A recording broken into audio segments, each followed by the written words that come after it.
ल गाइस यो चाहिँ हाम्रो चामलको हेर्नुहोस् गाइजहरु हाम्रो गाउँमा अचम्मै भयो हाम्रो घरको ठुलो रागा बिहाएर बिगौती यस्तो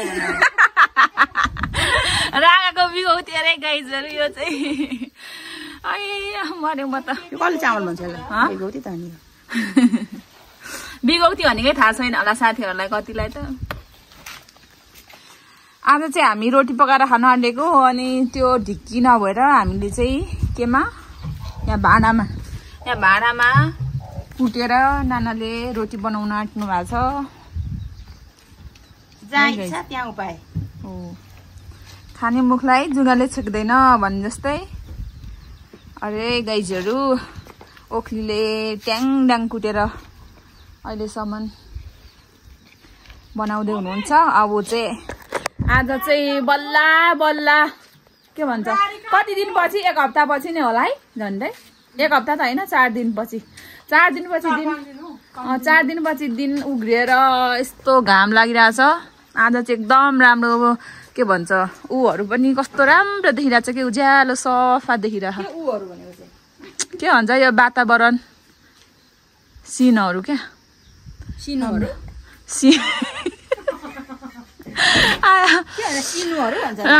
माइली नाना चाहिँ हाम्रो कमेडी नाना पनि हो उहाँलाई चाहिँ रोटी खानु मन लागेर रोटी बनाउनु हुने अरे आफूलाई मन परेको त फेरि सबै खानुहुन्छ नि बनाएर हाम्रो कोदो चाहिँ यस्तो भइरहेछ गाइजहरू सबै कोदो लडेर चाहिँ यस्तो भइरहेछ गाइजहरू हाम्रो यसपालि चाहिँ सबै कोदो पनि गयो धान पनि गयो हजुर के कोदो गयो कोदोले रक्सी खायो आया रक्सी खायो रे कोदोले रक्सी खाएर धेरै मातेर धेरै भएर मातेर लडेछ मर्नु मात्र बाँकी छ अब ल गाइस अब एकछिनमा देखाउँछु ल हामी आज के गर्छौँ ल गाइस यहाँ चाहिँ नानाले रोटी पकाउँदै हुनुहुन्छ हाम्रो रोटी नानाले यति पारिसक्नुभयो यहाँ चाहिँ यसरी कप बाटो पार्दै हुनुहुन्छ अनि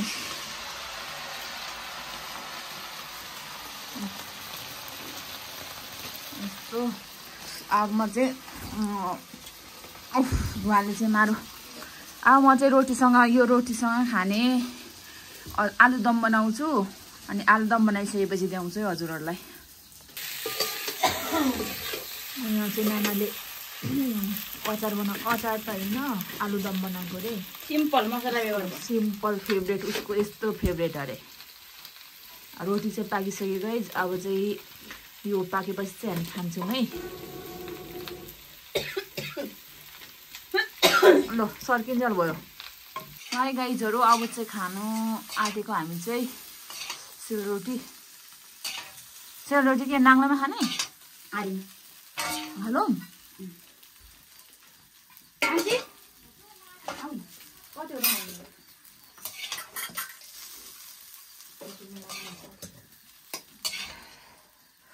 गाइज हाम्रो सेलरोटी चाहिँ रेडी भइसक्यो है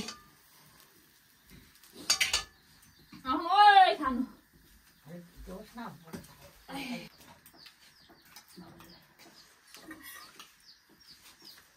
सुरु गर्ने हुन्छ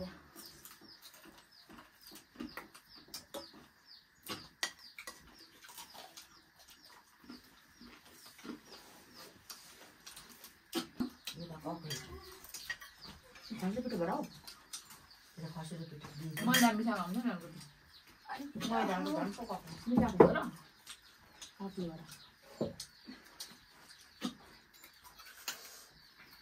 मैदाले त पक्राउँछ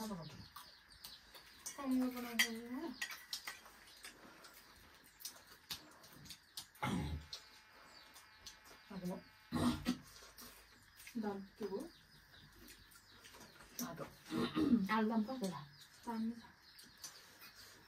सिम्पल हो रे मसला हालेर हेर्न लाग्ला डाँडाको A1 अदुवा A1 भयो मम्मी ल गाइजहरु अब म चाहिँ रोटी र मासु लिएर रोटी अनि यहाँ मासु लिएर चाहिँ आमामा कपाल त अंकलहरुकोमा पुर्याउन जाँदैछु अनि यो चाहिँ पुऱ्याइवरी आएर चाहिँ खाना बनाउँछु।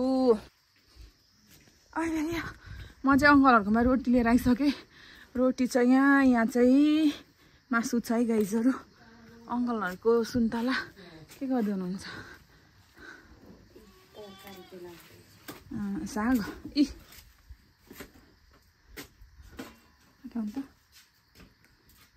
आइया खुसीहरुको थाल बटको खनाइदिनु त मासु थाप्नै के न। यो पनि राख्नु न।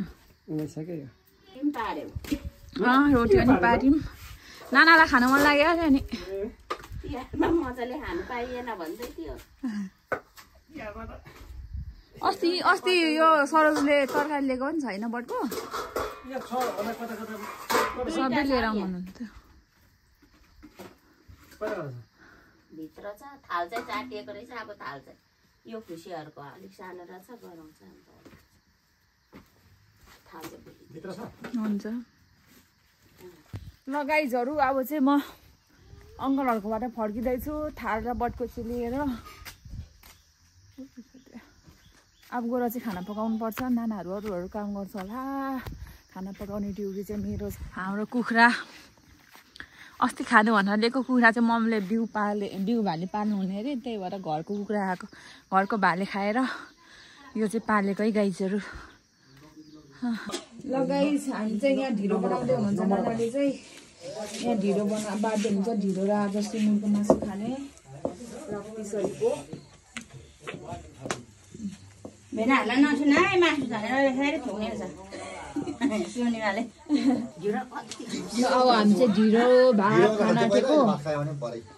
मम्मीले चाहिँ पस्किँदै हुनुहुन्छ। हाम्रो किचन देखेर चाहिँ नतर्सिनु होला। यस्तै छ गाउँघरमा। अहिले सफा गरौँ अहिले यस्तो भइहाल्छ।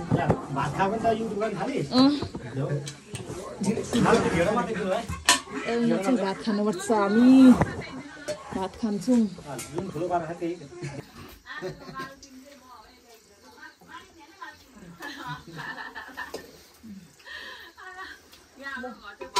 म पनि स्टार्ट गरेँ गाइजहरू खानु।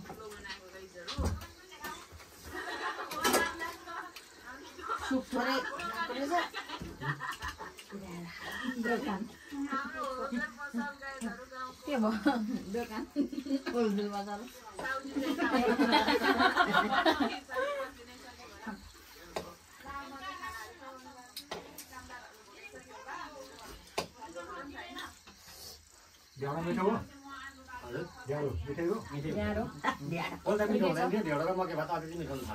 पहिला त साथी खानु न थियो तर सबै थोक तितेर राख सबै थोक तितेर राख केही खालिन्थे तितेगरा चाहिँ खानु न तपाईँ? ढिँडो खालिन्थे तितेगरा खालिन्थे आलु खालिन्थे मकैभात खालिन्थे गुन्द्रुक खालिन्थे यो आफै मिठो हुन्छ क्या अलिक पछि कसरी खानु सिक्नु भयो त? आफै खाँदै खाँदै खाना खाँदै पुग्यो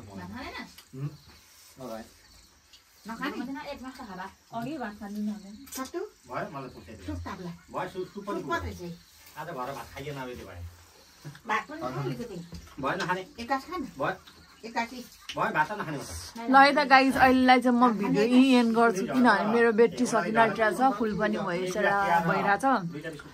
मेमोरी पनि फुल भइरह। त्यही भएर so see you in my next video.